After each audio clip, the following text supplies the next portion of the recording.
let us be aware that the teaching that we're going to do is part 2 of what we began on last week, and we must be aware that if you're not fully clear on the teaching of last week, then what we're going to have to do is just do a little preamble to help you to kind of remember some of those things.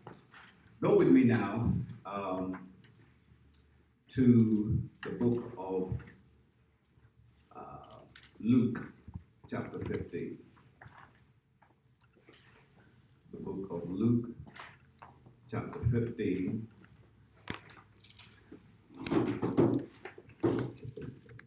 And we're going to just, let's see what we have. We're going to go to Luke chapter 15, we're going to read that, and then we're going to read the last couple of scriptures that we read before to get us all on the same plane. Now, Luke chapter 15, let's read, if you please, verse 14. Luke chapter 15 and verse 14, let us read. The book of Luke, chapter 15, verse 14. And when he had spent all, there arose a mighty famine in that land, and he began to be in want. Read on. And he went and joined himself to a citizen of that country, and he sent him into his fields to feed swine. To feed swine. So, the first thing that we must observe here in the teaching of the prodigal is that he joined himself with the citizens of the country. He spent all of his worth, all of what was his birthright. In other words, he squandered it. And now the citizens of this country that he's in have taken steps to demean him even further. And by demeaning him, to have him go against the traditions that makes someone of his ilk unclean. And so they sent him to go and feed swines. But before we go any further, quickly run back, if you please, to Psalms 28, and we're going to read verse 9. Psalms 28, verse 9, let's read that quickly so that we can... Psalms chapter 28 and verse 9. Save thy people. Read that again. Psalms chapter 28 verse 9. Save thy people and bless thine inheritance. Feed them also and lift them up forever. So here, the psalmist David is telling us that the people of the Most High God must be saved. And not just saved, but blessed. And he said that they must be fed and lifted up forever. So even this prodigal son finding himself in a place where A, he's not saved, B, he's not blessed, and C, he's not in a place where he feels lifted up. He's gone to a low degree. So such is the actions of those who step out of their birthright. And here in this prodigal, it's pointing to a particular time in our history. And that time in our history is referring to the Assyrian captivity and the Egyptian captivity. And who can tell me one other captivity, major captivity? I've said Assyrians, I've said Egyptians, without shouting it out, see by show of hands. What is the third major captivity? Yourself? Babylonia. They are the three major captivities that had us in complete and utter bondage of destruction. And so when we read on now, he spent his worth, which shows that the whole purpose of the other nations is to see you in a position of poverty. The whole purpose is to bring you down low, that you have nothing. our countries throughout the world where our people are. And you will notice that in spite of the fact that the countries are functional, they are in poverty, they're impoverished. How can a country that has all the natural resources and the beauty and the splendor of its environment, and yet it's impoverished? It is because they're still slaves, even though they're in their own country. You look at places like Trinidad and Tobago, they have oil. Yet is that oil blessing that particular country? No, that oil is being taken to other major superpowers of this world. And they're the ones, when you go to their country, it's built up. That's the way it's been in history. You go back to Belgium. Belgium is a small little minute country. Yes. Not even as big as Ohio. In fact, maybe even less than half the size. And yet still, Belgium, when you go there, the architecture is splendid. You go into some of their palaces and their buildings, you wonder where did they get the wealth to do this? Well, all of that was taken on the backs of the Congolese, chopping hands off, chopping feet off. Why? Because they had a quota that they had to bring out a certain amount of gold and silver from the land. And then when that wasn't enough, then because they had a lot of rubber, the rubber trees, etc., they went and punished them even further, because now the so-called Belgians, they became the major producer of rubber at one particular point in history. So are you seeing now that these countries that are in wealth, and then you look at the country where the wealth comes from, they're impoverished? It's because there is a person who's in control over them in that regard. And so, ladies and gentlemen, let's go further. Luke chapter 15. Read it again. The book of Luke, chapter 15, verse 14. And when he had spent all, there arose a mighty famine. And arose what? A mighty famine in that land. A mighty famine. The famine period has started again. South America right now, famine.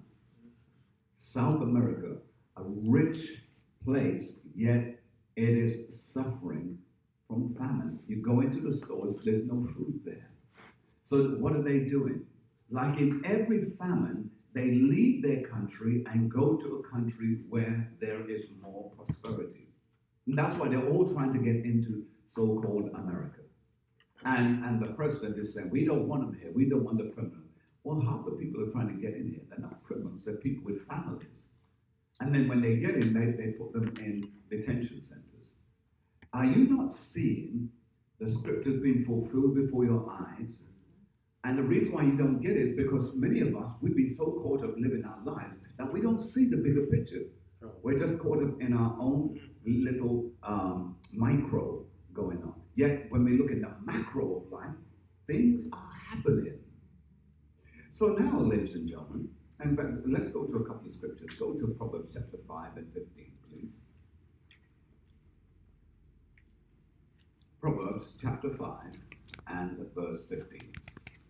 Now, when we get there, we're going to read it slowly, because I want you to understand what's coming out, thus said the Lord. Let's read. Proverbs chapter 5 and 15, read. Proverbs chapter 5 and verse 15. Drink waters out of thine own cistern. So why does it say drink water out of thine own cistern? Because when you go to a foreign country, you don't have the proper tablets or injections or that will cause you to have some resistance. When you go into those countries and you drink their water and eat the food, you will find that it has an adverse effect on your anatomy. Primarily, not so much the food per se, but more the water. Because you'll find that the water, many of them there, they've been raised on that water since they were babies, and that's why they have a resistance to it. You don't. You go in there, all of a sudden now you're sick, 24/7, can't get over it. That's because the scripture now is warning us, drink waters out of thine own cistern. Read on. And running waters out of thine own well. Out of thine own well. Now, what is that? What is it saying spiritually? Spiritually, it's saying you can't drink the philosophies of these other countries. You can't drink their knowledge and understanding, because that will make you sick and keep you in sickness. And that's where our people are. We're sick because we've been digesting their dietary habits. And that's why it's also built into us that it puts up a mental blockage in who you are. And notice this, I'm glad some of our people are staying alert. I sent a text this morning in regards to this gigantic ship that goes around the world. It's a medical ship. That's right. With a great big red cross on it. Mm-hmm.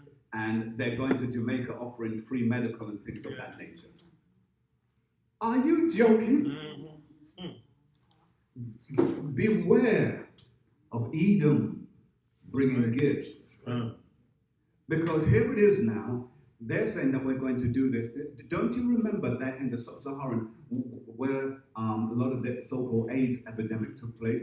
Don't you know they went in there giving free medical? That's right. That's right. And now they say, well, now I open Africa is the greatest AIDS epidemic. Mm-hmm. Well, remember, those AIDS epidemic has happened because these people have gone in there and experimented on our people. Yes. And then remember, and they experimented first on the mothers who were pregnant. And then they went back and obviously with their husbands or partners had sex, and then the partners who might have more than one so-called partner, they end up spreading it even further.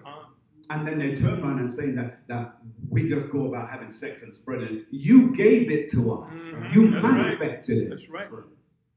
So we have to see the writing on the wall, but our people are not seeing it. That's right. And then we're in other countries looking in judgment of others, not realizing the same hand is coming to knock on your door real soon.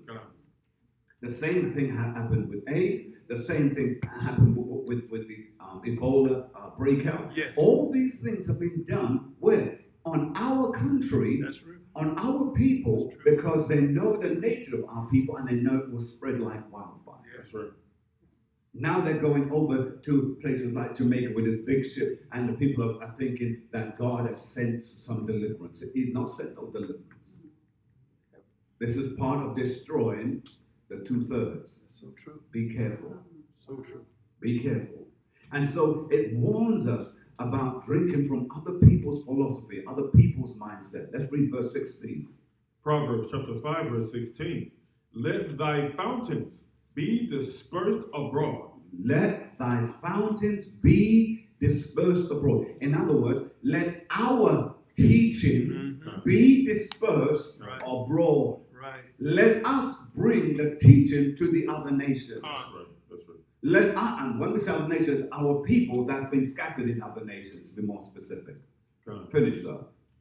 And rivers of waters in the streets. And rivers of waters in the street. Meaning that when they're standing on the streets teaching this, you become the rivers of water that's reaching our people and bringing them into some understanding. In other words, we're there to quench their thirst. That's what we're there to do. Let's jump from there to Jeremiah chapter 2 and verse 25. Jeremiah chapter 2 and 25. Let's read. The book of Jeremiah, chapter 2 and verse 25. It reads, withhold thy foot from being a child, and thy throat from thirst. But thou sayest, there is no hope. No, for I have loved strangers, and after them will I go. See that? So it says, withhold thy foot from being unshod, meaning uncovered, and thy throat from thirst. There are some things you have to hold your foot from running after. That's why it's not every fashion we can run into. And we made that mistake from the beginning. And you see, when our people were dictating how fashion was, our people looked good. Now that our people are complying to the strange fashions of the nations, our people look untethered. Why? Because it wasn't designed to fit your type of anatomy. Mm-hmm. And then when we read the last clause, it says what? There is no hope. There is what? There is no hope. There is no what? There is no hope. There is no hope. Read on. No, for I have loved strangers, and after them will I go. And after them will I go. And because we have this yearning to run after those who are strangers. And by the way, this is not strangers as in the strangers of Israel, which are the Israelite foreigners. These are the strangers as in those who are not of us, period. That's right. Go on. Hosea chapter 9 and verse 17. Hosea chapter 9 and verse 17. Read. The book of Hosea, chapter 9 and verse 17. My God will cast them away. My Yah will cast them. He has made up his mind to cast them away. My Yah, my power, will cast them away. Why? Read. Because they did not hearken. They did not listen. Read. Unto him. Unto him. Read. And they shall be wanderers among the nations. And they shall be wanderers among the nations. We fail to listen. And that's why our people have become like the other nations, walking dead. That's right. No matter what happens to them, they're still not dying. It's like they're still alive. Right. They're walking dead because they're dead to the connection of their Maker, their Father which is in heaven. It's like a parent or a mother or a father or a family or a brother or a sister seeing their own siblings, and when you watch them, they're like walking dead. You're trying to help, but nothing you do will help because they're caught up. Let's read that again. Read it one more time. Hosea chapter 9 verse 17. My Yah will cast them away because they did not hearken unto him, and they shall be wanderers among the nations. And we have become wanderers among the nations. That's right. Beware of the nations. Beware of them. All right. I was going to jump to verse 1 of chapter 10, but the time doesn't leave that. Genesis chapter 3 and 7, please. Genesis chapter 7 and 3 and 7. Come. Let's read. The book of Genesis, chapter 3 and verse 7. And the eyes of them both were open. Read that again. And the eyes of them both were open, and they knew that they were naked. Stop. Now, we were just covering this yesterday.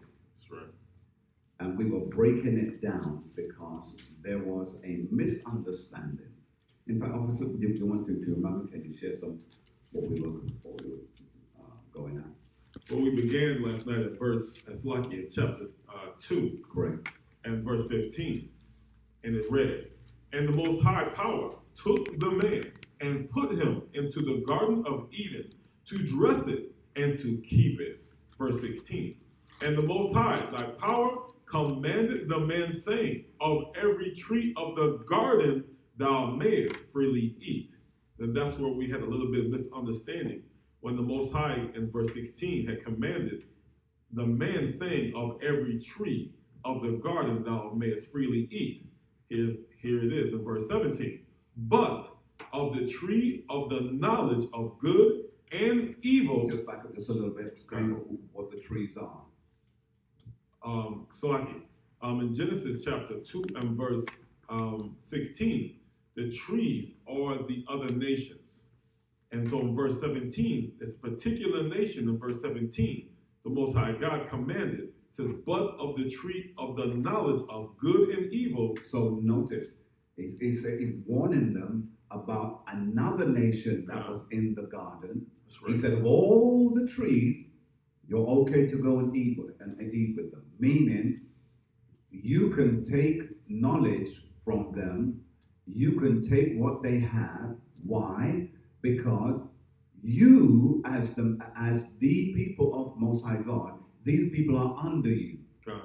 So remember, when we were still in slavery, of course, but in a different time.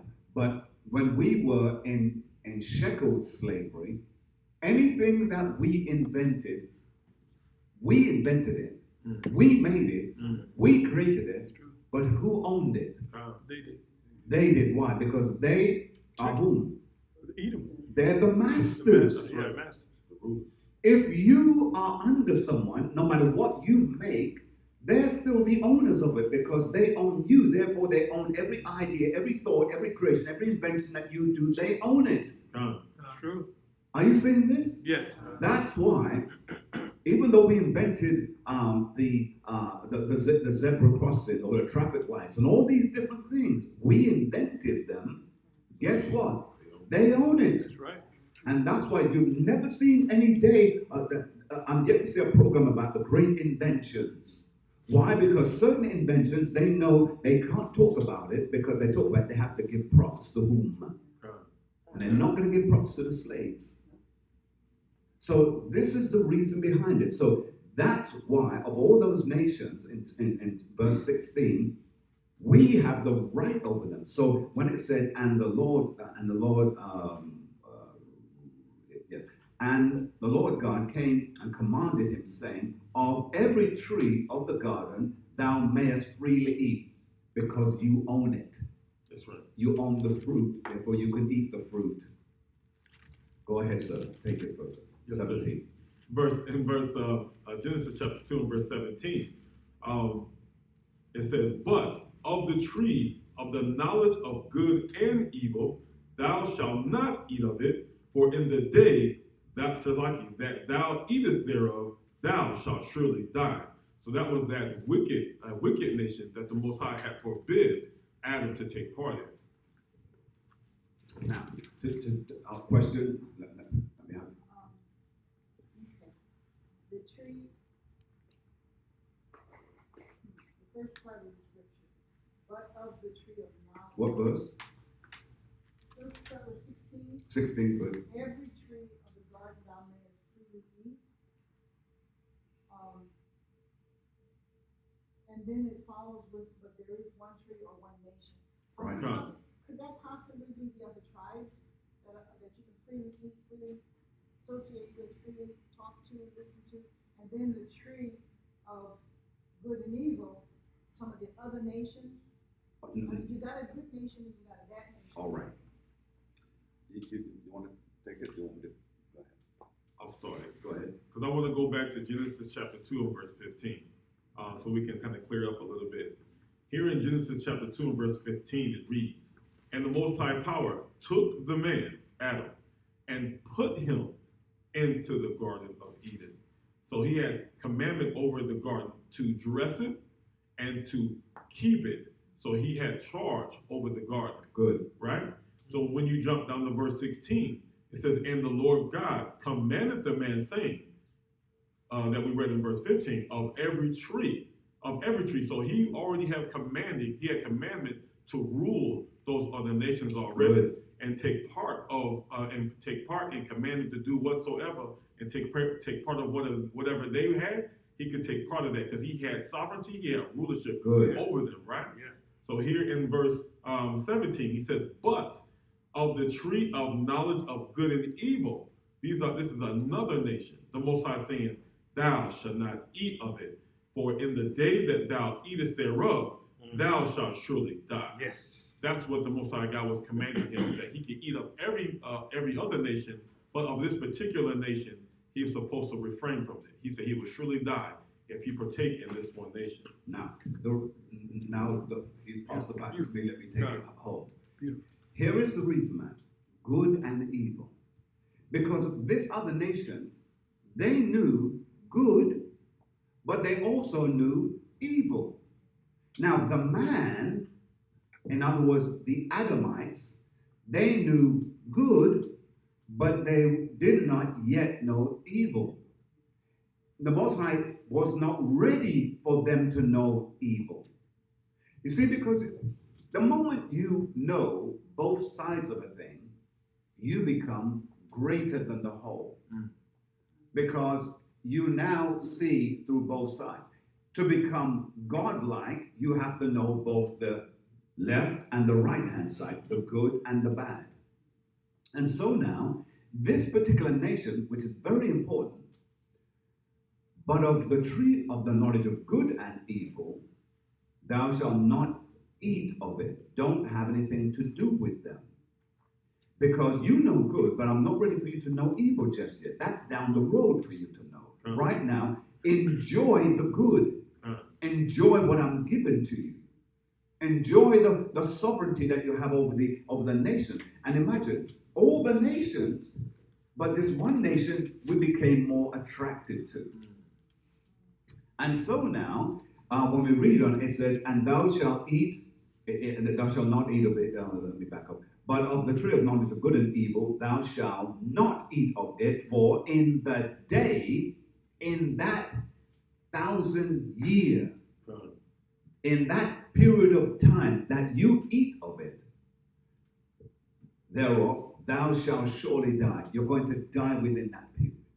You were meant to live that 1,000 years. But now, because you ate of it, you now are not even going to get to the end of that 1,000 years because you broke the law. That's right. And you'll notice back in verse 15, it said that he commanded the man. He took the man and put him into the garden of Eden to dress it. To dress it means to take care of it and to keep it. You're in ownership.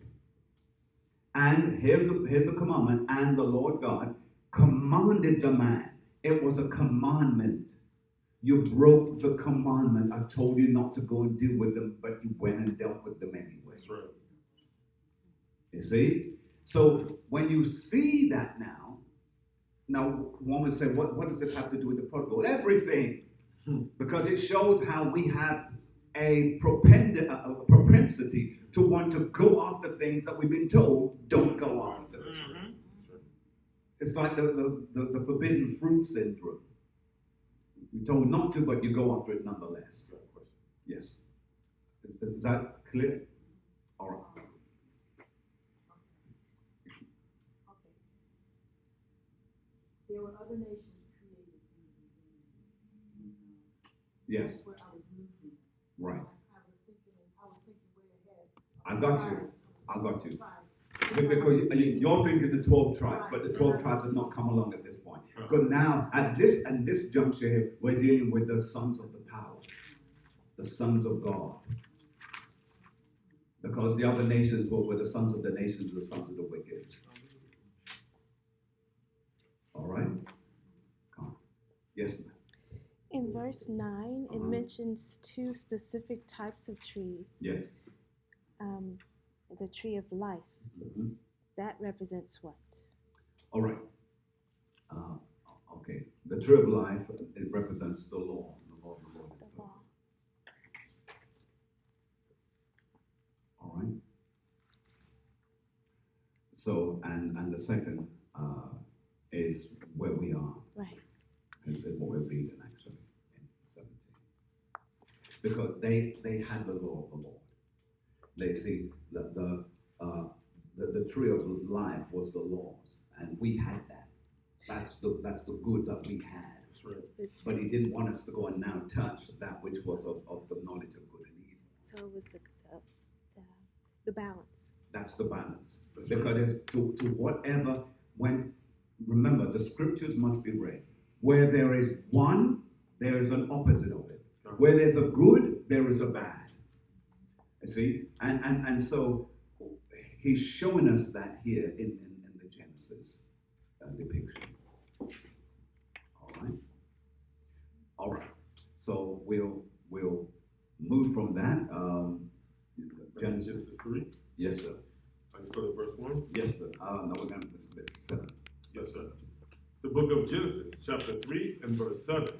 and the eyes of them both were open. Now you see, that's the reason why we went back and read what we read back in Genesis chapter 2 and 16, 17, 15, 16, 17, is because now you're seeing why their eyes were open.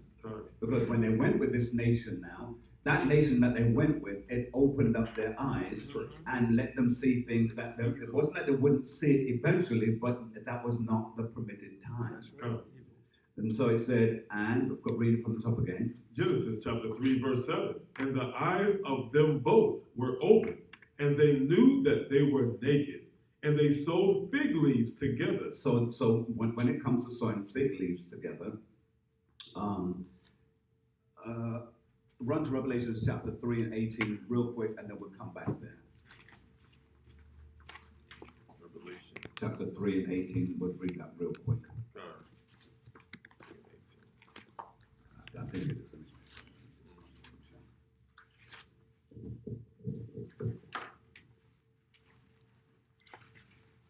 Read what you got. It's the book of Revelation, chapter 3, verse 18. I counsel thee to buy of me gold tried in the fire, that thou mayest be rich, and white raiment, that thou mayest be clothed, and that the shame of thy nakedness do not appear, and anoint thine eyes with eye salve, that thou mayest see. See, there it is. So that's the precept to it. Because they were naked, so they sewed themselves and made themselves aprons. And remember, an apron only does one thing. It covers one part of your body, either the front or the lower section. Because remember, there are aprons that covers the lower section of your body, or an apron that covers the top and the bottom section. But what's left exposed? Your sides and your back. That's right. You see? So it's only doing half the job. And so when we read this now, it's back to Genesis chapter 3 and 7. It says that they were naked and they sewed leaves, fig leaves together and made themselves aprons. That's right. Run to Job 31 and 33, please. The book of Job, chapter 31, verse 33. If I covered my transgressions as Adam. As what? As Adam. Read. By hiding my iniquity. By doing what? By hiding my iniquity Read. in my bosom. See that? So that's what they were doing. Revelations lets us know that they were naked and they covered themselves. Job lets you know that now you're covering your forefather by hiding your nakedness, by your means. And that's our problem. We're always trying to do things of our way. He doesn't want it your way. Right. He wants it the way that he has set it for. And so then when we read on, let's read verse, in fact, not 8, but let's see.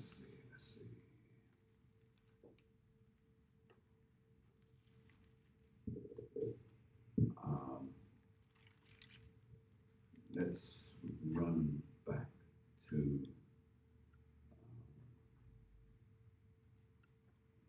they hid themselves among the nations. Oh yeah, there it is. Verse 8. Got to read verse 8. Genesis chapter 3 and verse 8. And they heard the voice of the Most High Power walking in the garden in the cool of the day. Mm-hmm. And Adam and his wife hid themselves from the presence of the Lord. Read. Amongst the trees amongst of the garden. Other nations. That's right. So that's exactly, that was the point. The prodigal, he went along with the citizens of the nations. Here it is that Adam and his wife, they're hiding themselves among the other nations. It's a typical thing that we do.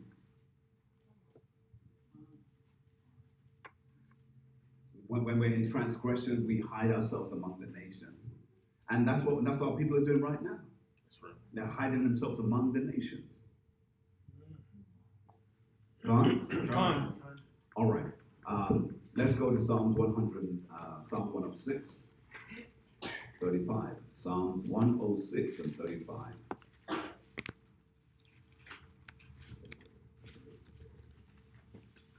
Let's go ahead.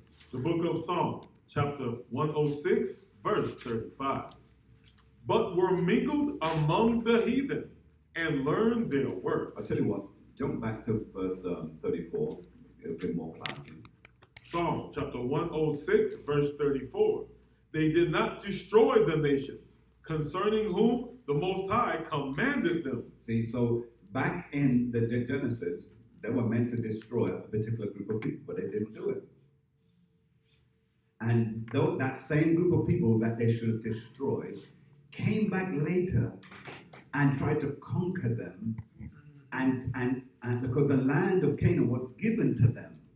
The same Canaanites came back now, down the road, and they were fighting them. That's right.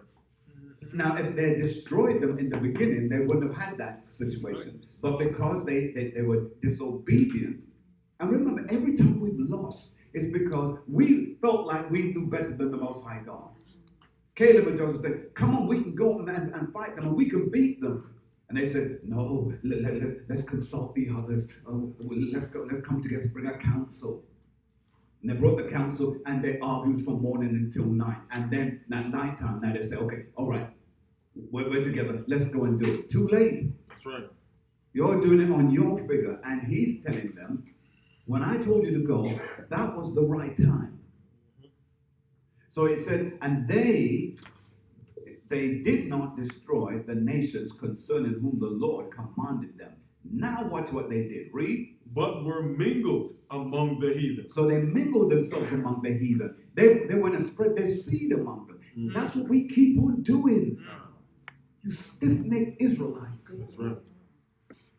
We went and we went and mingled among them. And then what does it say we did? And learned their works. And we learned their works. Are you seeing this? That's right. This is what we did. We're the ones who did this. Come Come on. All right. Now, any thoughts on that bit before? In fact, let's back up with another precept. Let's go to Proverbs chapter 12 and 26 real quick. 12 and 26, yeah. Now, what's your point in that? What we did, the northern kingdom and the Israelite foreigners of the southern kingdom joined themselves together to the citizens of the countries that they were in captivity. That's what they did. They joined themselves.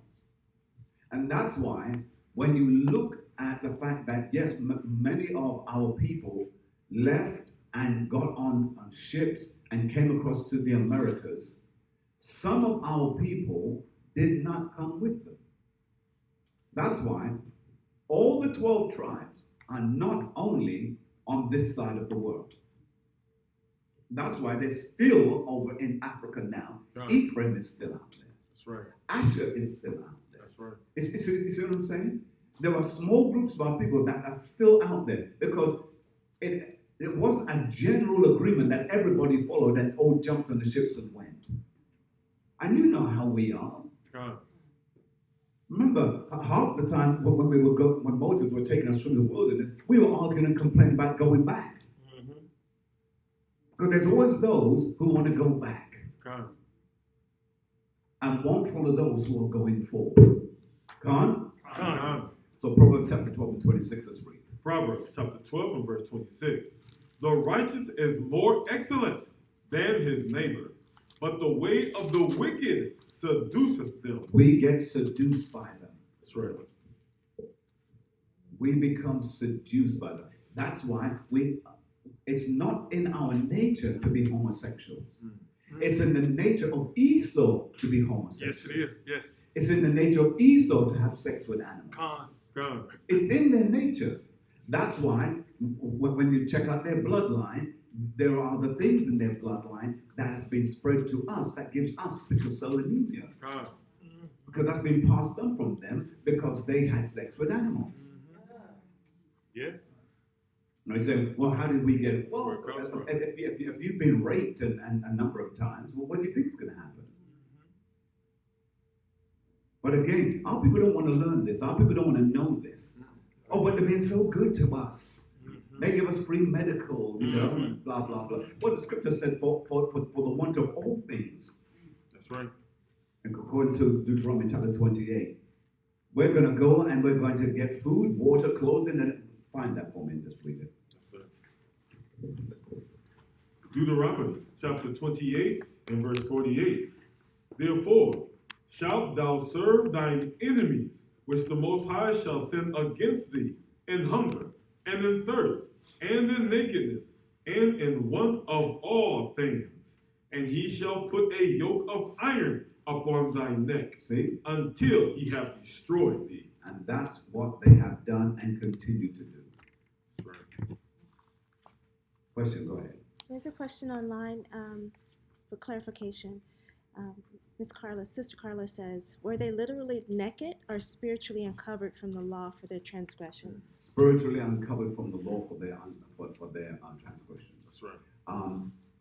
Now, it is Esau who has painted pictures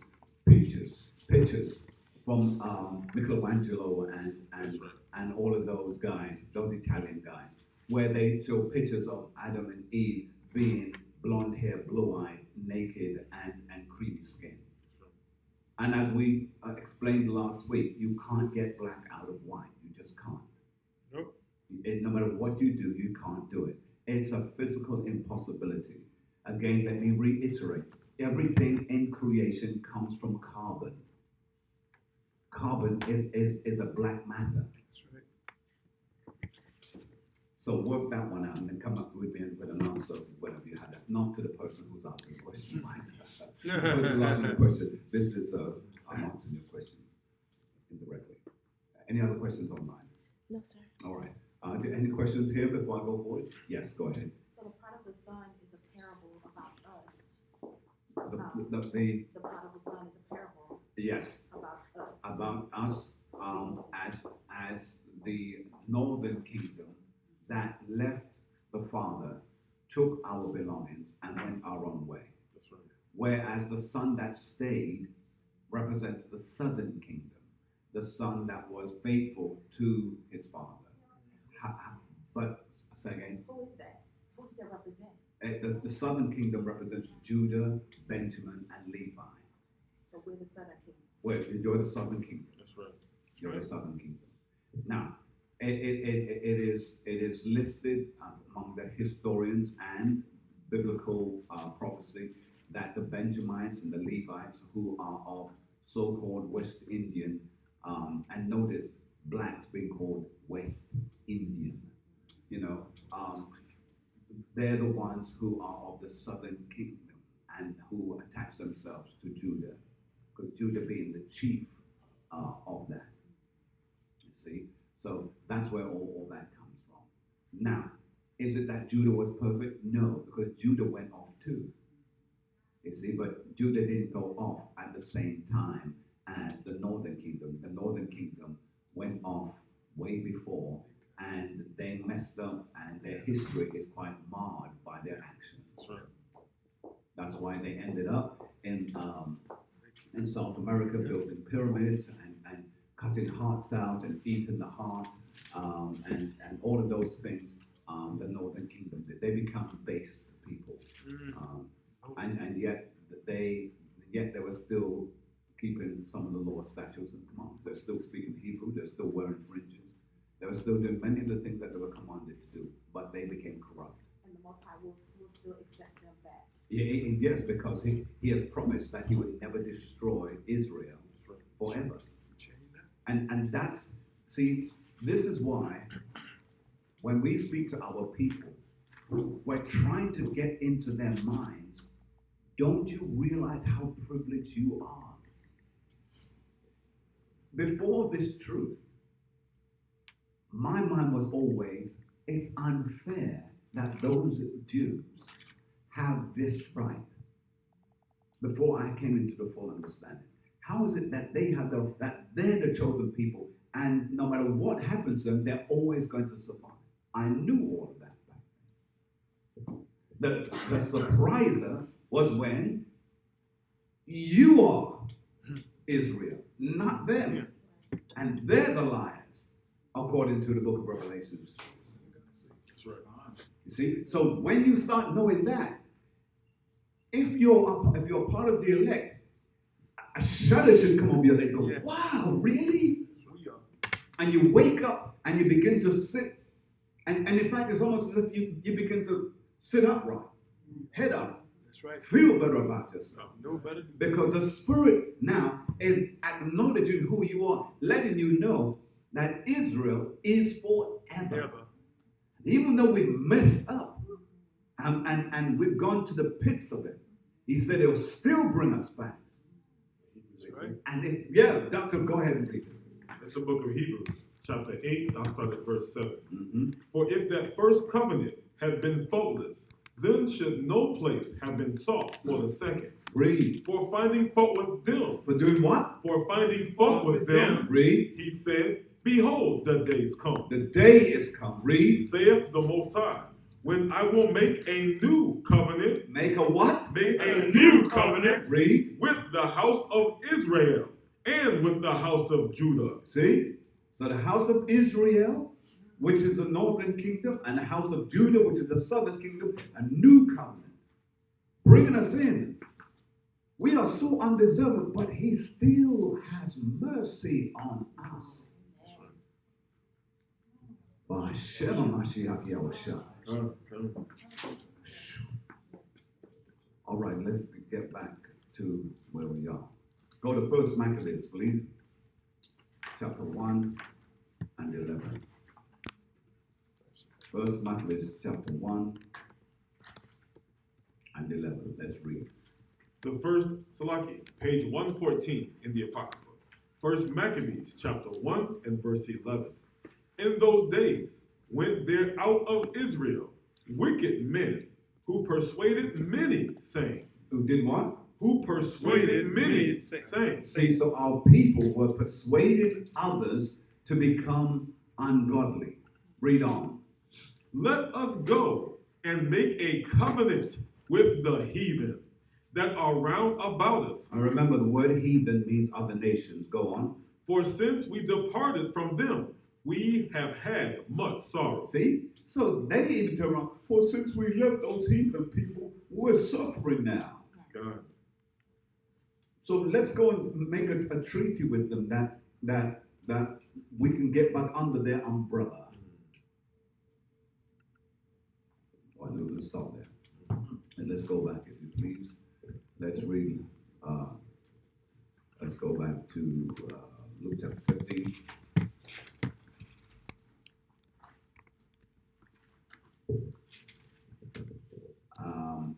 Read 15 and 15. Yes, sir. It's the book of Luke, chapter 15 and verse 15. Read. And he went and joined himself to a citizen of that country, and he sent him into his fields to feed swine. To degrade him even further. Right. So they still haven't got your back. They're degrading you in the midst of. That's why, listen, our people love a hog or a swine like you would not believe. God. Yeah. We'll eat that snout to the Yes, tail we and do. we'll burp in between and say that was good. Yes. And here's the thing, it's ungodly to us. God. It's the thing, it's the one meat that makes us sickly. Because every putrid, disgusting mess has gone through that animal. That's right. Because it eats everything. That's right. Nothing is off limits to that animal. All right, let's go to Psalms 69 and 20.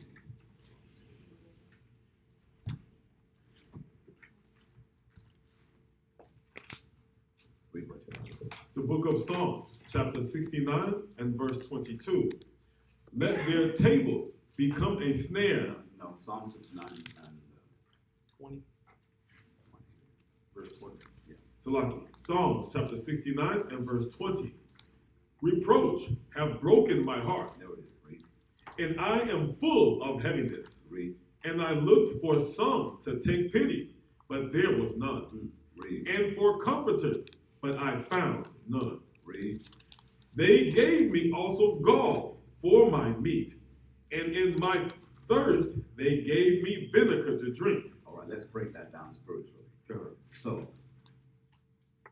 it's letting us know, first and foremost, that our minds were broken. And now I'm full of heaviness, full of the weight of the things I'm now carrying. and I looked for some to take pity on me. This is what the prodigal did. He looked for some to take pity on him. But did they take pity? No, they sent him to where the swines were.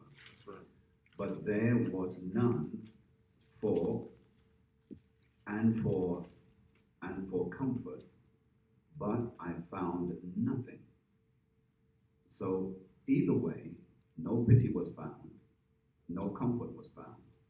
See, that's with the other nation. Meanwhile, we think we've got comfort with them. Then in verse 21 it says, they gave me also gall, which means they gave you their doctrine, their philosophy, and for my meat, and in my thirst they gave me vinegar to drink. That's the philosophy. So these are the things that we have taken from them, and we've drank of what they have given us. We've eaten of what they have given us. Has it been good for us? No, it hasn't. It has been the worst thing for us. Jeremiah chapter 15 and 5. Go back there. Jeremiah chapter 15 and 5. Jeremiah chapter 15 and verse 5. For who shall have pity upon thee? See, again, here it's now instructing us again. Who's going to have pity? Are the citizens of those nations going to have pity on us? No. For whom shall have pity upon thee, O Jerusalem? Tell us clearly there. Or who shall do what? Bemoan thee. Read. Or who shall go aside to ask how thou doest? See, so then they're not going to ask you these questions because they want to be better off than you. Back to Psalms chapter 2, well-known verse. Psalms chapter 2, and we're going to read verse 1. The book of Psalms, chapter 2 and verse 1. Why do the heathen rage, and the people imagine a vain thing? See, why are they upset? Go on. The kings of the earth set themselves, and the rulers take counsel together against the Most High. Now they take counsel together against the Most High. And remember, because we are representatives of the Most High here on earth, when they try to kill or abuse us, they're trying to kill or abuse whom? The Most High. That's right. Because if you can't get him, who's the next best thing to hurt? You know, it's like a crook or a villain, Right. from a film screen. What does he do? If he can't get the parent, who You get the kids. He gets the children. You see? And where do we find the precept of what we've just read? Still in the book of Psalms. Begins with 83. 83. All right. So let's go to Psalms.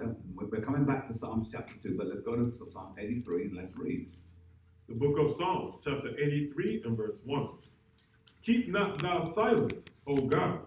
Hold not thy peace, and not be still, O God.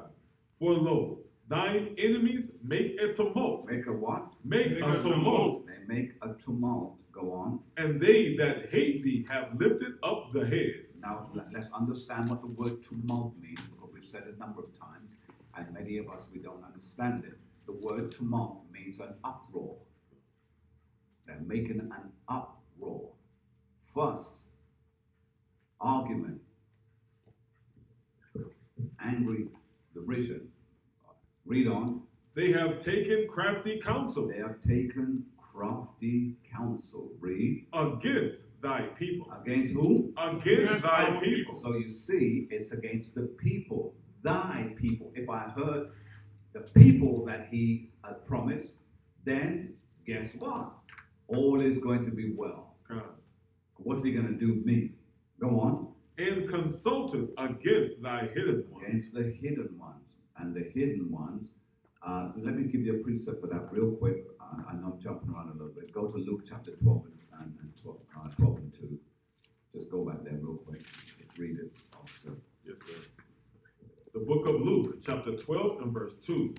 For there is nothing covered that shall not be revealed, neither hid that shall not be known. See? So that's your precept. All right, let's go back to Psalms. Psalms chapter 83 and verse 4. They have said, come and let us cut them off from being a nation, Read. that the name of Israel may be no more in remembrance. No more in remembrance. All right, now let's go back to Psalms. Let's finish that off now. Psalms chapter 2 and verse 2. The kings of the earth set themselves, and the rulers take counsel together against the Most High, Read. and against his anointed, saying, let us break their bands asunder, and cast away their cords from us. Read. He that sitteth in the heavens shall laugh. Now you see that now? He that sitteth in the heavens shall laugh. Let's see why. Read. Then, Salaki, the Lord shall have them in derision. Then shall he speak unto them in his wrath, and vex them in his sore displeasure. So he's going to bring vengeance for what they're doing anyway. That's right. All right? Con? Con. All right. So from here now, Revelations chapter 12 and 8. Let's run there. Revelations chapter 12 and verse 8. Just to get some clarity. The book of Revelation, chapter 12 and verse 8. And prevailed not, neither was their place found any more in heaven. And the great dragon was cast out. Now the great dragon here is speaking about the kingdom of Esau. So it was cast out. Continue. That great dragon was cast out, that old serpent called the devil, and Satan, which deceived the whole world. He was cast out into the earth, and his angels were cast out with him. Now remember, when we read the word Satan, we're dealing with adversary. All right? So it's telling us the answers are clearly in the scripts. Let's go back to Luke, chapter 15 and 15. Let's go back there. Is this making sense to you also, Paul? Yes, sir. All right, let's continue, please. The book of Luke, chapter 15, verse 15. And he went and joined himself to a citizen of that country, and he sent him into his fields to feed swine. Read. And he would fain have filled his belly with the husk that the swine did eat, and no man gave unto him. Now, when it says fame, what is it saying? Fame. Gladly. No. When you feign sickness, what are you doing? You're faking. Faking. Oh, I'm glad. Now, why is he doing that? Because he was hoping that someone would see him like that and be sorry for him and do what? Right. So someone sees you but eat pig slop. You know, you're trying to with the hope that I said, don't eat that. Come, let me give you some food. So he was trying to pretend. And when he would feign and have filled his belly, read. His belly with the husk that the swine did eat, and no man gave unto him. See, no man came unto him to help him. Is that right? All right, read on. Verse 17. And when he came to himself, he said, how many hired servants of my father's have bread enough to spare? All right, now we need to break that down. Before we do that, let's go to Lamentations chapter 2. Lamentations chapter 2, and let's read verse 19. Let me quickly get that. I think I might have put that down wrong. Try 15, so. Read 15. Lamentations chapter 2 and verse 15. All that pass by clap, Salaki. Yes, all, that's it. That's the one. That's the one. Lamentations chapter 2 and verse 15. All that pass by clap their hands at thee. They hiss and wag their head at the daughter of Jerusalem, saying. See that? They take great pleasure in seeing you in the mess that you're in.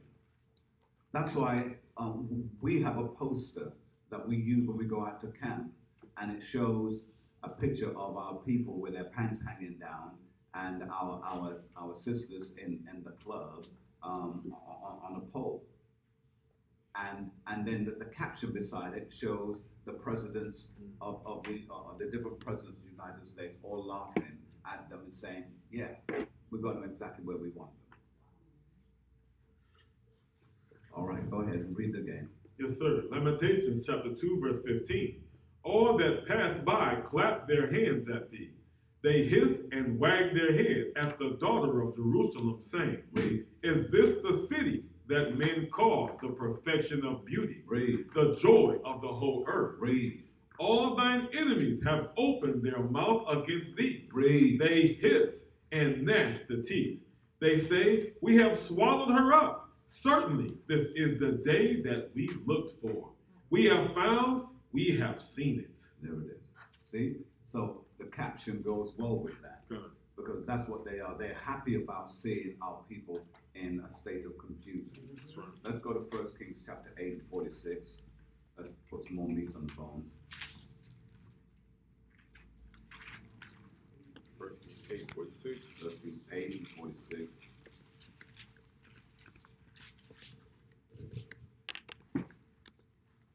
The book of 1 Kings, chapter 8 and verse 46.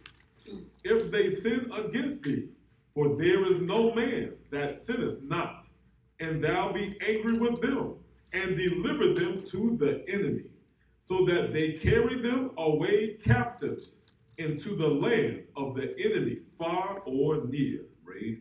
If they, Salaki, yet if they shall bethink themselves, If they will what? if they shall bethink themselves in the land whether they were carried captives. What does the word bethink means? Come back to their remembrance of who they are. Yeah. Yet if they shall bethink themselves in the land whether they were carried captives, and repent, and make supplication unto thee in the land of them that carried them captive, saying, We have sinned, and have done perversely, we have committed wickedness. Wow. Does that make sense to you so far, ladies and gentlemen? All right, read on. Verse 48. And so, Return unto thee with all their heart, some of your heart. with all their heart, Read. and with all their soul, in the land of their enemies, Read. which led them away captive. So even in the land of your captivity, you got to turn. God. Then you have to turn and bethink yourself. Consider, I wasn't this. This is not who we are. Then it says, read. And pray unto thee toward their land. That's why we pray towards our land. God. Read. Which thou gavest unto their fathers. Our fathers. Read. The city which thou hast chosen, and the house which I have built for thy name. Now he says built because, first of all, the house that he's speaking about, built for his name, is not a physical house. That's right. He's speaking about us. That's right. He's building us up. That's why as we wake up and we get strong in the word and we become strong in the teaching, we become built up. And then we become lively stones. That's right. Read. Verse 49. Then hear thou their prayer and their supplication in heaven. And by the way, he only hears our prayers. That's right. I don't know where we get it from that he hears everybody's prayer. He doesn't. Is it John 10 where it says he hears not the prayers of a sinner? That's 9:31. Go ahead and find it. We're coming back here, but go ahead.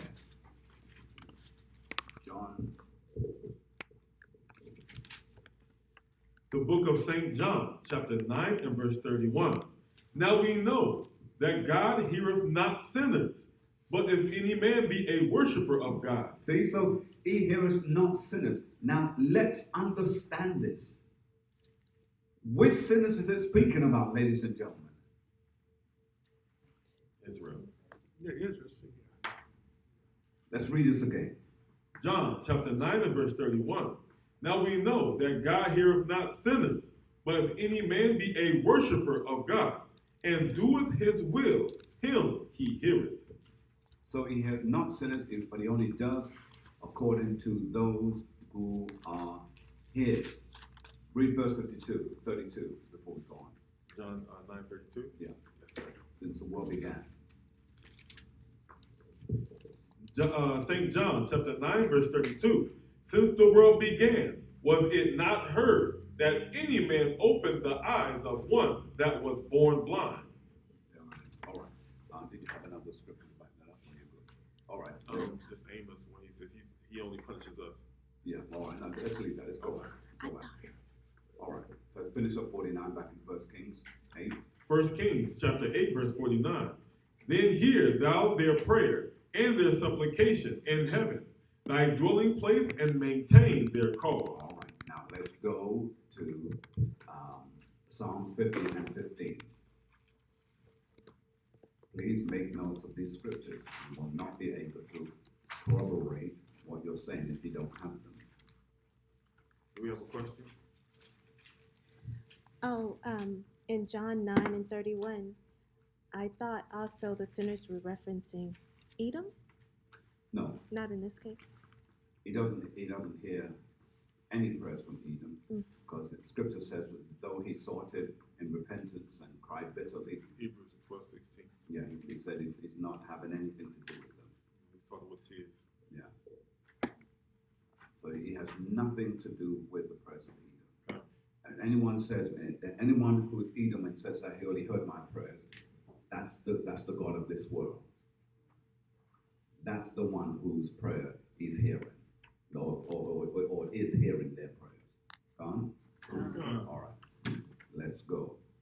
What Psalms 15? Yeah. Psalms chapter 50 and 15. Psalms chapter 50 and 15. Oh, 50. 50 and 15. Nah. Thought I was going mad for a moment. The book of Psalms, chapter 50 and verse 15. And call upon me in the day of trouble. In the day of trouble. Now, that is your anchoring point. This is why when the time comes, and it will come, there's going to be military action. There's going to be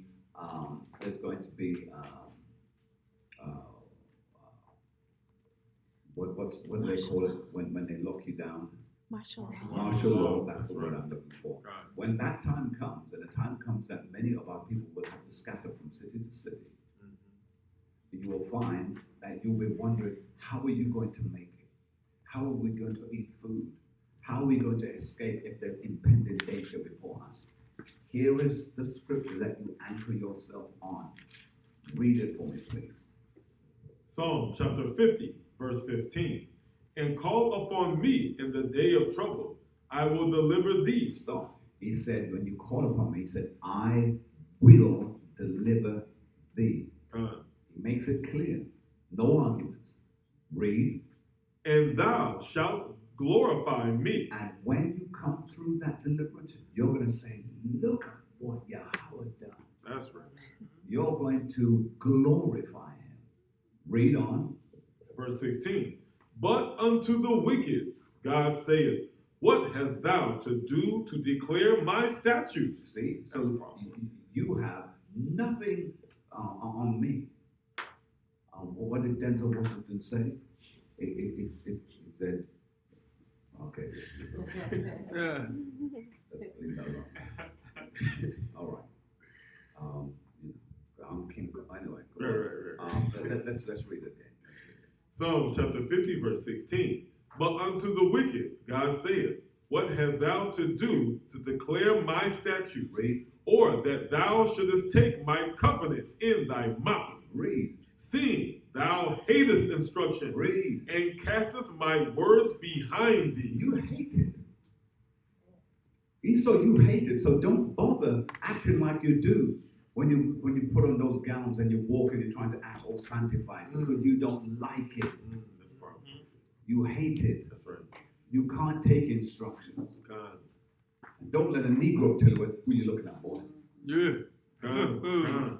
Uh, I'm sorry. Let's go to Luke chapter 15. So let's go back there, please. I watched too many slavery movies. King Kong got nothing on him. Yeah. You got nothing on me. All right. So chapter 15 and 17, read for me. The book of Luke, chapter 15 and verse 17. And when he came to himself, he said, how many hired servants of my father's have bread enough and to spare, and I perished with hunger. Now, let's break this down. How many servants? That equates to the prophets. That's what that's speaking about. How many hired servants of my father? That's speaking about the prophets. And then it says, fathers have bread. The bread here that we're dealing with is the knowledge, wisdom, and understanding. That's what the bread is speaking about. Let's prove that, shall we? Proverbs chapter 9 and 1. Proverbs chapter 9 and verse 1. Let's read. The book of Proverbs, chapter 9 and verse 1. Wisdom hath builded her house. Has done what? Wisdom hath builded her house. Wisdom has builded her house. Read. She hath hewn out her 7 pillars. Read. She hath killed her beast. She hath mingled her wine. She hath also furnished her table. Read on. She hath sent forth her maidens. She crieth upon the highest places of the city. Whoso is simple, let him turn in hither. Read. As for him that wandereth understanding, she saith to him, come, eat of my bread, and drink of the wine which I have mingled. See, all right.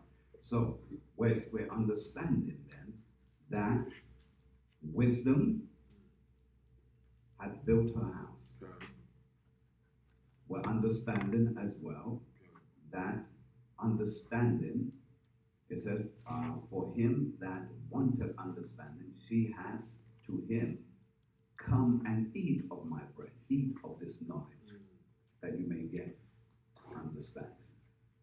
So those are the precepts for that. Because when you read the whole of that, in fact, jump down to verse 10, just to push the point a little bit. Proverbs chapter 9 and verse 10. The fear of the Most High is the beginning of wisdom, and the knowledge of the holy. And the what? And the knowledge of the holy is understanding. Is understanding. Jump to 12. Verse 12. If thou be wise, thou shalt be wise for thyself. But if thou scornest, thou alone shalt bear it. I'll bear it. So now it's teaching you where wisdom, where knowledge, and where understanding comes from. It's a pursuit. Come? Now, it uses the word maiden here when you read it. Don't be confused by that. That's another way of using or introducing the word prophet.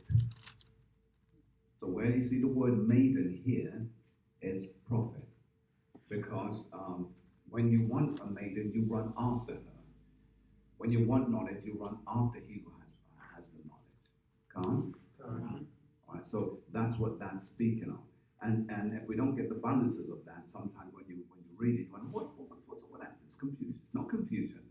The scripture said the mystery is only given to you who are Israel, not to the other nations.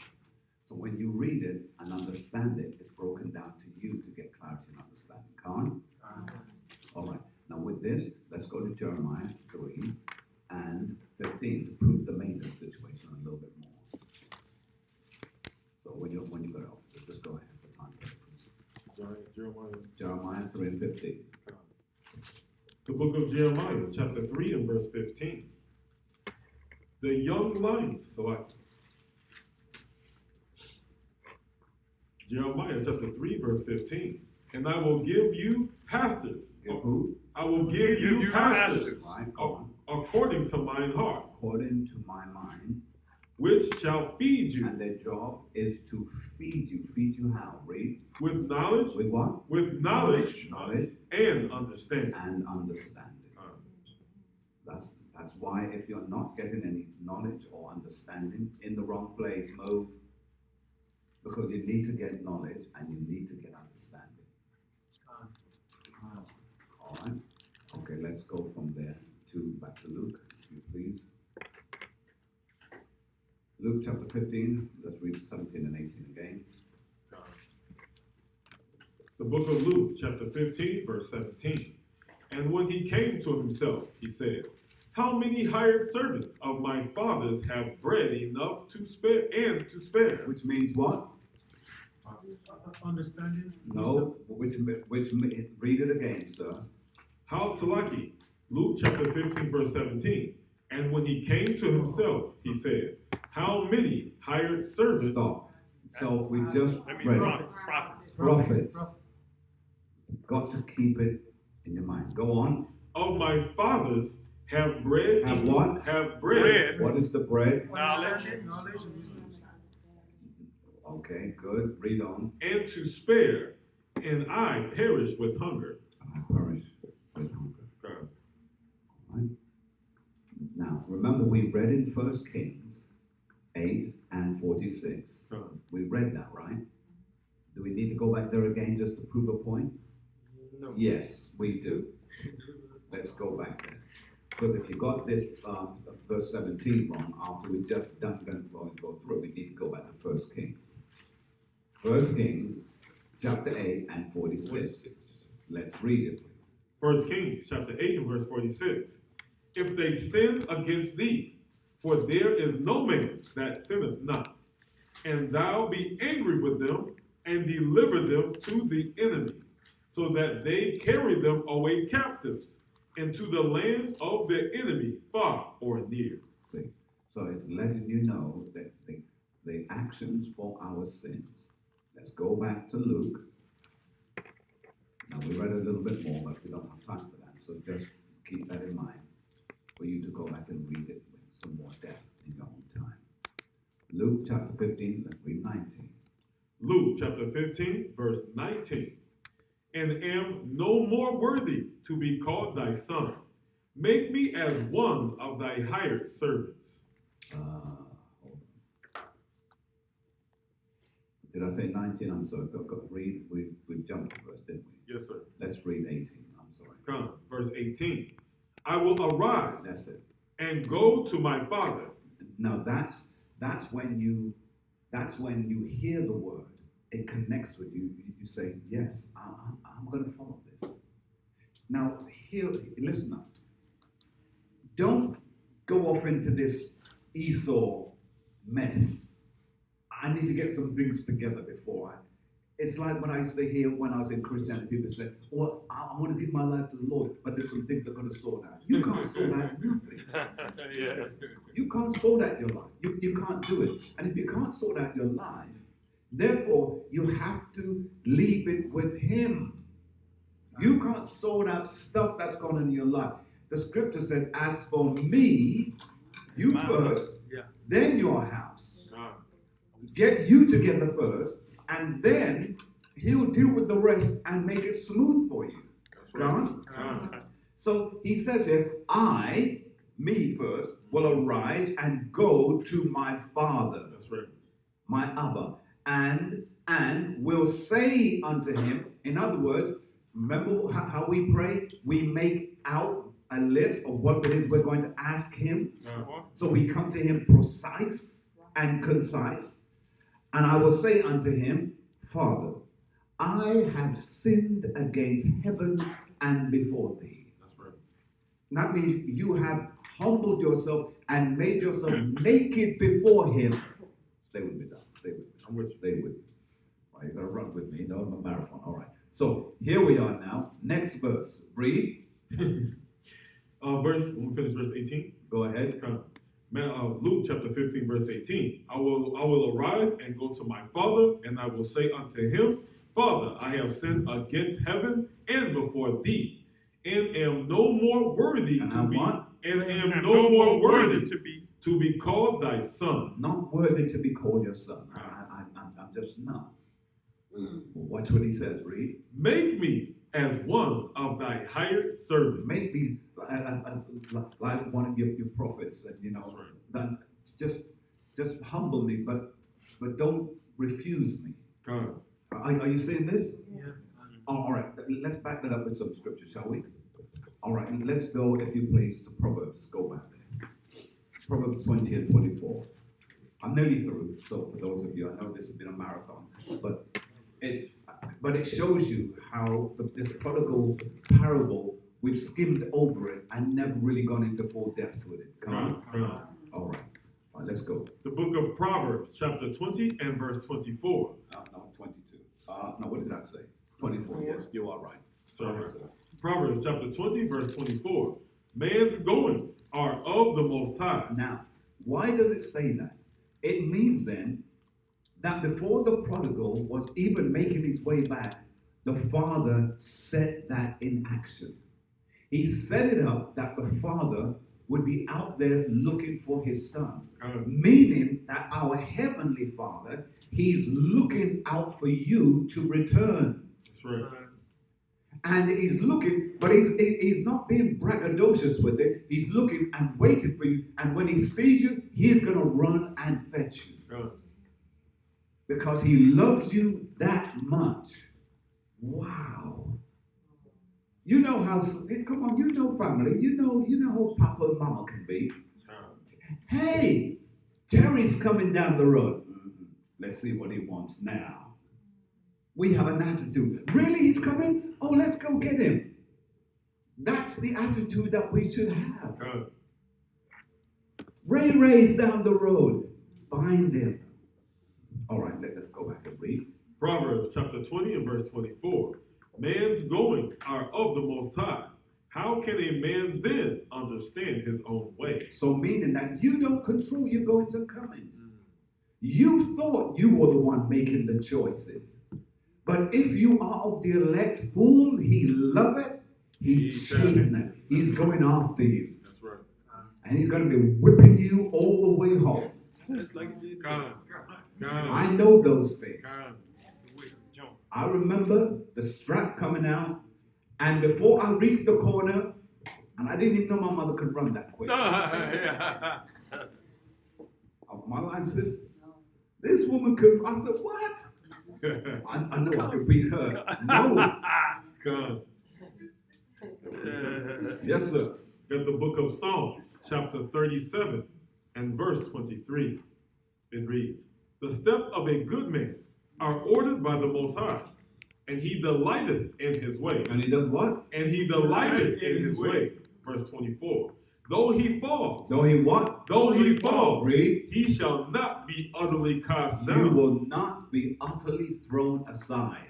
Read. For the Most High upholdeth him with his hand. Read. I have been young, and now am old. I've seen it all. Go on. Yet have I not seen the righteous forsaken, nor his seed be begging bread. God. That's right. Everlasting God. Yes.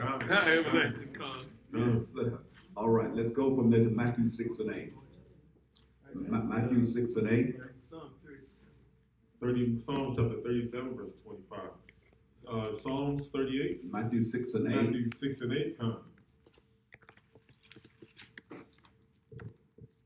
The book of Matthew, chapter 6 and verse 8. Read. Be ye not therefore like unto them, for your Father knoweth what things ye have need of. See that? Your Father knew what things you have need of. He knows. That's why he's the good Father. Read. Before ye ask him. Before you even ask him. That's right. Hallelujah. That's right. Hallelujah. Ephesians chapter 3 and 20, please.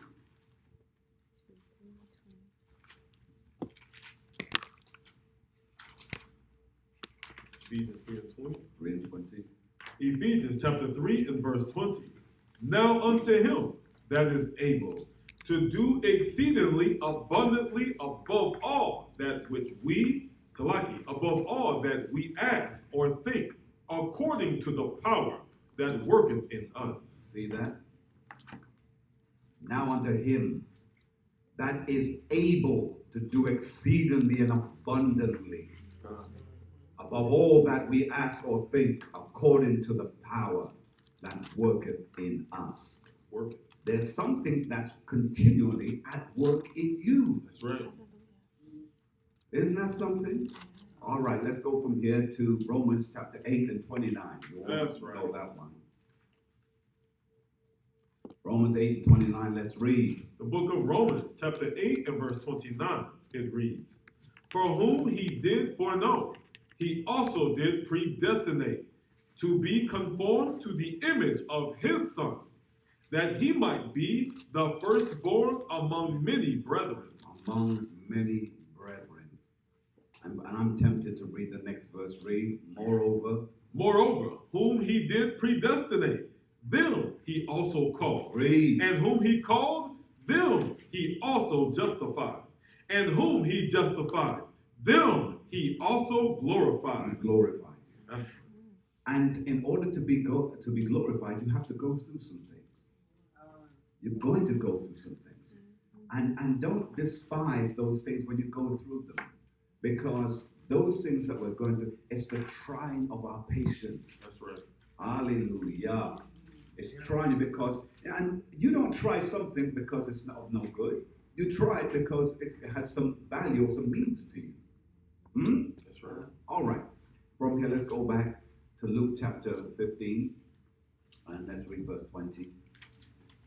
The book of Luke, chapter 15 and verse 20. And he arose and came to his father. But when he was yet a great way off, his father saw him and had compassion and ran and... That's the key. That's why sometimes our earthly fathers and parentage fail, because sometimes they fail to have compassion. They're still carrying the woes of the past. The past has gone. If I took a pin and pricked you, why are you still angry about that? It's gone. It's over. It's the past. Oh, but you just did it. Yes, but it's still the past. Is it still happening? No. But read on. And ran and fell on his neck. Fell on his neck. The falling on the neck is a form of embrace. Read. And kissed him. And the son said unto him, Father, I have sinned against heaven. So he didn't forget to say what he was going to say. In fact, I think if we were to look at this, he might have been even shocked by the father's response to him, knowing that he had went and taken the substance that the father had given him and wasted it, and now has come back, and the father is still loving him. Read. Salaki. And the son, Salaki, verse 21, and the son said unto him, Father, I have sinned against heaven and in thy sight, and am no more worthy to be called thy son. Read. But the father said to his servants, Bring forth the best robe and put it on him, and put a ring on his hand, and shoes on his feet, and bring hither the fatted calf. For a moment. So here it's telling us that the father said to his servants, the prophets, to bring forth the best robe, which is the knowledge. The robe here, make a note of that. That word robe refers to knowledge. All right, let's prove that. Let's go to 1 John chapter 1 and 8 first. Let's go there. 1 John chapter 1. 1 John chapter 1. Right? I've got a few more scriptures, just a few more. 1 John chapter 1 and 8. Let's read. 1 John chapter 1 and verse 8. Read. If we say that we have no sin, we deceive ourselves, and the truth is not in us. And the truth is what? And the truth is not in us. The truth is not in us. Read. If we confess our sins, Do what? if we confess our sins, Read. he is faithful and just to forgive us our sins and to cleanse us from all unrighteousness. Cleanse us from all unrighteousness. Come on. Let's go to Sirach chapter 6 and 26. Sirach chapter 6 and 26. Let's read. Page 74, Sirach, Ecclesiasticus, chapter 6 and verse 26. Correct. It reads, Come unto her with thy whole heart, With thy what? with thy whole heart, and keep her ways with all thy power. Keep thy ways with all thy power. All right, jump to page 20. In fact, hold on. Read on. Come. Verse 27. Search and seek, and she shall be made known unto thee. Read. And when thou hast got hold of her, let her not go. Read. For at the last thou shalt find her rest, Read. and that shall be turned into thy joy. Read. Then shall her feathers be a strong defense for thee, Read. and her chains a robe of glory. A robe of glory. Read on. For there is a golden ornament upon her, and her bands are purple lace. Read. Thou shalt put on, Salaki, shall put her on as a robe Put her on as a robe. Read. of honor, Read. and shall put her about thee as a crown of joy. Go on. That's right. Go to page 27, chapter 27, and verse 8 of the same Sirach. Page 86, Sirach, chapter 27 and verse 8. It reads, If thou followest righteousness, If you follow righteousness, thou shalt obtain her and put her on as a glorious long robe. so we can see that the robe has a significance. When the Father said to the Son, put on the robe, he was sharing something significant. Con? Come. All right. So let's go back to Luke 15. Let's read verse 23.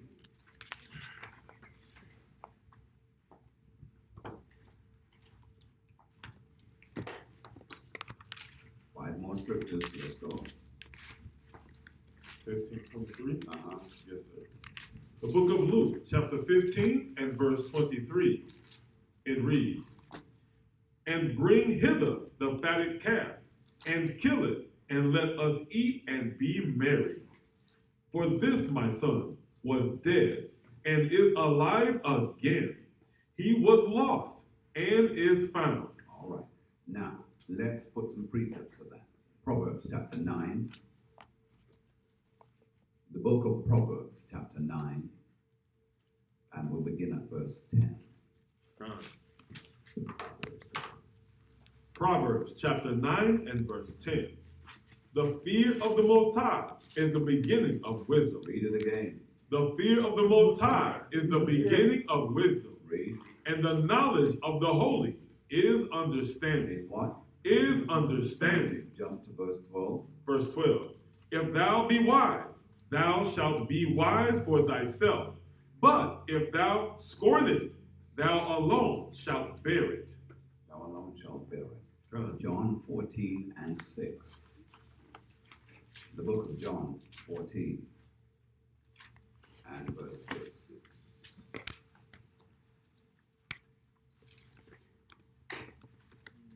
Let's go. St. John chapter 14 verse 6.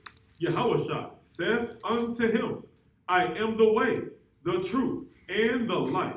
No man cometh unto the Father but by me. See, so you can only get there through the Son.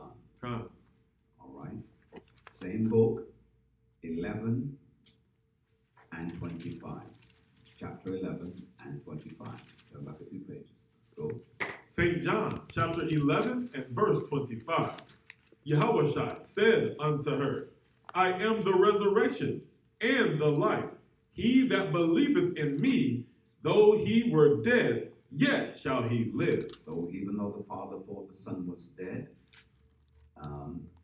here he's letting us know that even though we are dead in our trespasses and sins, he still has the ability to bring us back to life again. Let's read on. Come. Verse 26. And whosoever liveth and believeth in me shall never die. Believest thou this? Believest thou this? All right. Go back to Luke 15.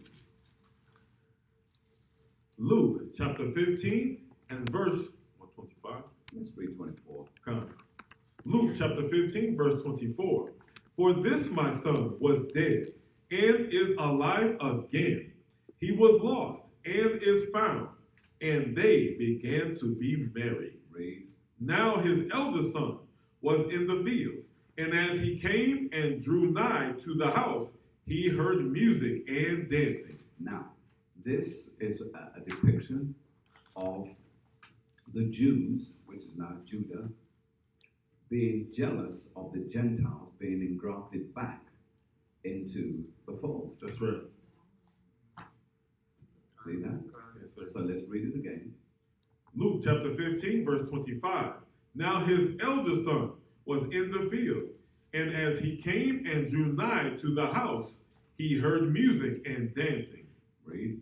And he called one of the servants and asked what these things meant. And he said unto him, Thy brother is come, and thy father hath killed the fatted calf, Read. because he hath received him safe and sound. Read. And he was angry, This is them being angry now. Go on. and would not go in. Therefore came his father out and entreated him. Now you see the role of Yahushua. Come. So this shows clearly how our people became angry with each other, because now there is particular attention being paid for the Israelite foreigners who are now coming back, waking up, being engrafted back into the truth of who they are. They're now acknowledging that they're not Greeks, they're not Romans, they're not Ephesians, they're not Corinthians, but they are in fact Israelites. That's why the books that Paul wrote were to the churches of the Corinth, the churches of Ephesus, the churches of Philippi. Why? Because these are the churches in the scriptures of our people who, when they woke up, churches were set up in those areas. Now, the misconception is that people believe this is an engrafting of all the nations. Not so. Why is it not so? Because he's not dealing with all the nations. He's dealing with the fact that the people of Israel, who were scattered far off, now living in exile, now are waking up because of the preaching of Paul and Barnabas and Timothy and Titus and all those who went out, to wake them up to say, do you know who you are according to the scriptures? That's it. That's it. That's powerful right there. And if you can't get, and if you hear this and it doesn't jolt your spirit, then that's okay. You dead, because you're not a part of the election. You're a part of the 2/3. So let's read the last clause. In fact, let's go to 1 Thessalonians to corroborate. 1 Thessalonians chapter 2 and 14. 14. 1 Thessalonians chapter 2 and 14. Yes, sir. The book of 1 Thessalonians, chapter 2 and verse 14. For ye, brethren, became followers of the churches of Yahweh, which in Judea are in the Yahushua the Mashiach. For ye also have suffered like things of your own countrymen, even as they have of the Jews. Read.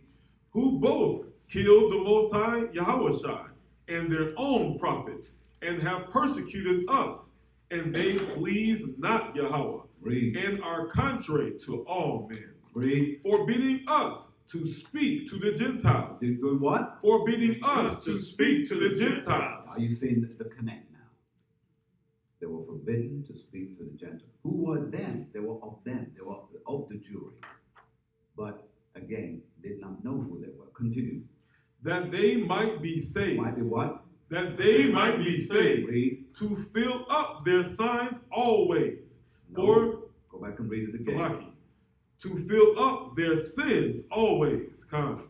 For the wrath is come upon them to the uttermost. To the uttermost. Gone? Con. All right. From there, let's go to Romans 11:11 again. Script that we often recite. Romans 11:11. That means you think about Isaiah 11:11.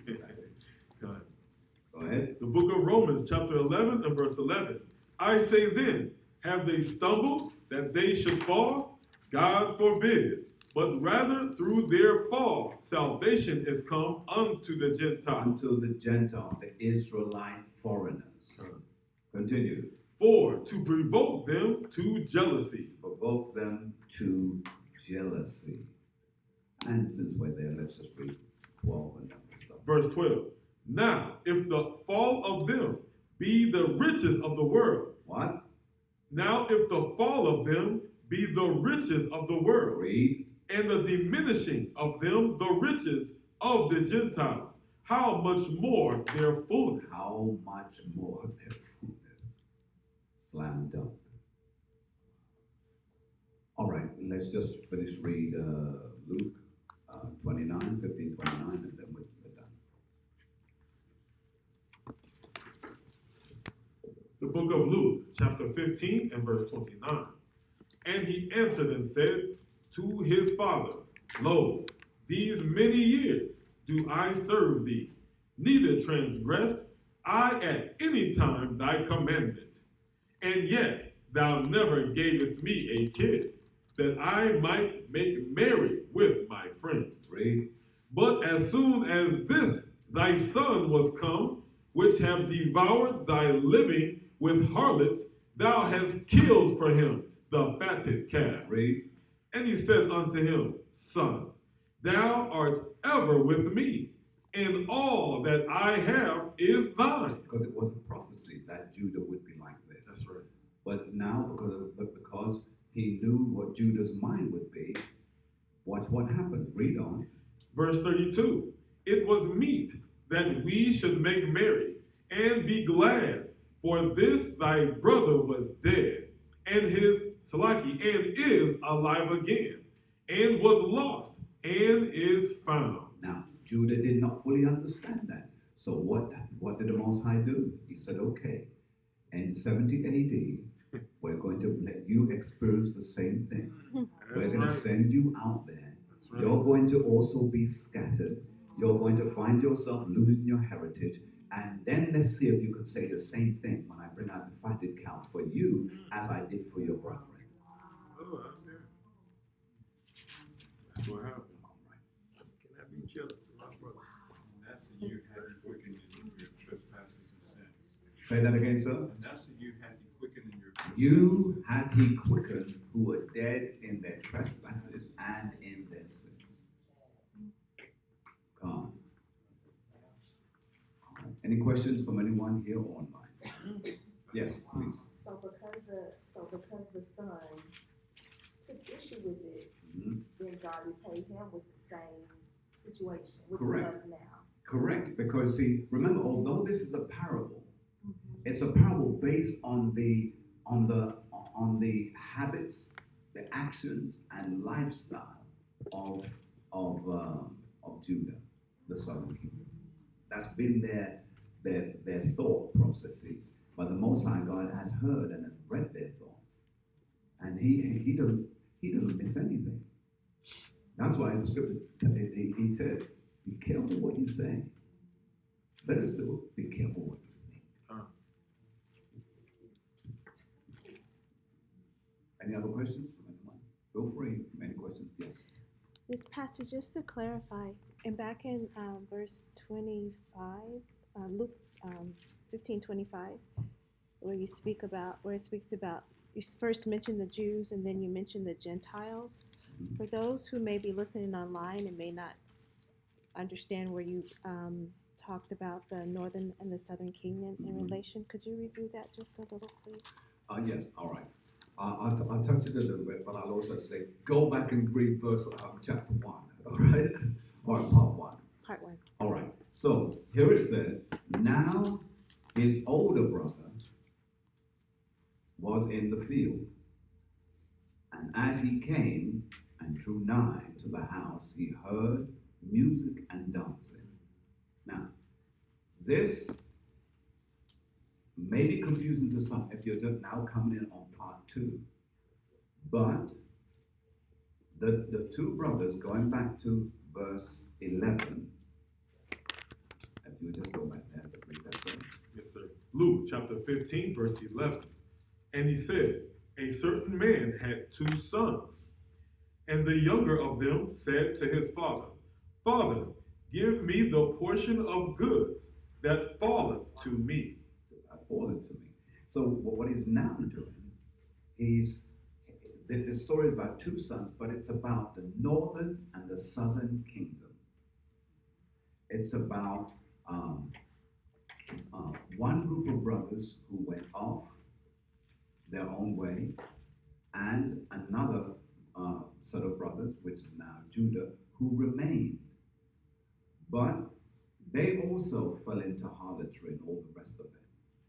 But because it was prophesied on Judah, because the word Judah means praise, that they will be the praise, they would continue a longer time. But down the road, they became a murmuring group of people, and they became very cocky and very standoffish. And so the Most High God had to then humble them and bring them to a place where they realized, although you are right now upstanding, let's see how you're going to be down the road when I send the Roman hordes after you. And when the Romans came and completely razed Jerusalem to the ground, that's why the scripture says that they said, raise it onto the ground. This is now Esau who's saying that. Destroy Jerusalem. And that's why over the years there's been so many campaigns where they call it a holy campaign, where these different groups from the French to the Romans to the British, they're all traveled to Jerusalem to try and conquer those Arabs who took possession of it, because they felt like that land, that position belonged to them. But they never understood the scriptures, because it was never about them. It was always about the kingdom. Which kingdom? The northern and the southern kingdom, which make up the 12 tribes of Israel. That's right. So in order to understand this further, you have to read part. So I study and listen to part 1, because part 1 also gives you further clarification dealing with the two daughters who also are assimilated to the two sons. Khan? Khan. All right. So that's the best I can do without government teaching that, okay? All right. Any other questions from anyone? Feel free.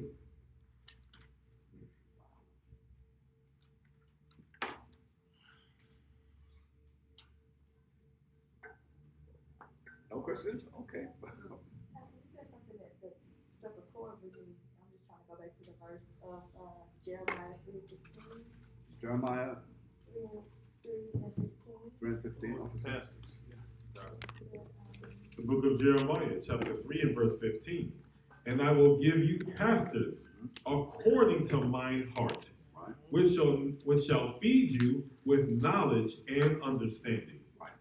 Because the pastor's job is to feed you with knowledge and understanding, meaning that the scriptures are meant to be broken down to the people. The scriptures, by the way, is not about making you happy. And that's been the false narrative that's been given to us over the years. So when we go to church now to get happy. And even if the word wasn't good, if we ran a couple of times, Yes. and we go, ooh, That's service right. was good. That's right. Because you ran. And then what do? We start to spectate. Did you see Sister so-and-so? She ran until her hat came off her head. She ran until her wig came off her head. She ran until she fell down and exposed herself. See, there's all of that nonsense. That's not conducive to the will of the Most High. We're meant to get knowledge. Read what it says again. Jeremiah chapter 3 verse 15. And I will give you pastors according to mine heart. He said, I will give you pastors according to his mind. Right? Because the word heart means mind. According to his mind. To do what? Which shall feed you. And their job is to do what? Feed you. Feed you. Knowledge. Read. With knowledge. With knowledge. You must get knowledge. uh, Read. And understanding. And you must get understanding. Wisdom is the principal thing. But get what? Understanding. And in all thy getting, get what? Understanding. Get understanding. Because understanding is the key.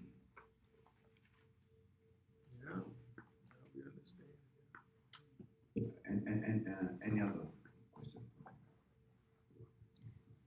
Go ahead. That goes back to Genesis about Genesis. feeding and eating. Correct. Right? Correct. In fact, let's run back there. Let's run back. Yeah, I'm just gonna tie it in.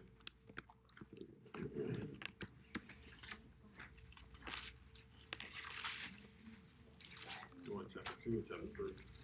2, Genesis 2 and 16. 2. The book of Genesis, chapter 2, we'll start at verse 15. And the Most High, thy power, took the man and put him into the garden of Eden to dress it and to keep it. And the Most High, thy power, commanded the man, saying, of every tree of the garden thou mayest freely eat. All right. Because we see that it's dealing with knowledge. When it's talking about eating, it's speaking about knowledge. 17. Any other questions? And 17 says, So, and 17 said, don't eat. in 17, and yes, but on a different For group. nations. Yeah, exactly. Yeah, right. For nations. Because which only shows you that we're not supposed to quickly want to go and eat from every nook and cranny. You see? But remember, listen, your parents raised you that they knew certain things about certain people, right? When you're growing up.